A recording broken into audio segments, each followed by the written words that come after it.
Ghana not qualifying for AFCON, Nige, that is incredible. This is a Ghanaian side that they've been on the slide. They've been in just a really bad way.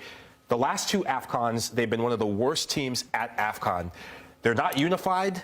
The federation is in a mess.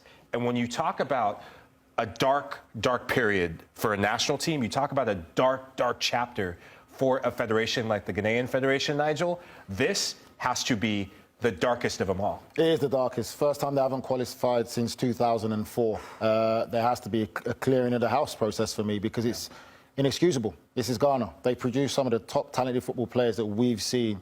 Talk about Michael Essien and right now Kudus. Like, there's so much talent there.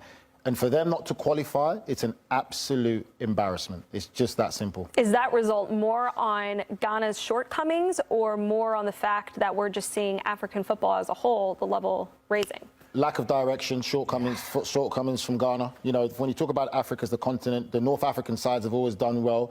You look about Morocco, Algeria, not as much recently, Egypt, but for me, you know, Ivory Coast, Senegal, they're probably, I would say, the real standard bearers of African football right now. And the smaller nations are starting to even go, small nations like Cape Verde are starting to do well now. But for Ghana, for me, that is an embarrassment because they are a powerhouse nation of African football, and not to qualify is an absolute embarrassment.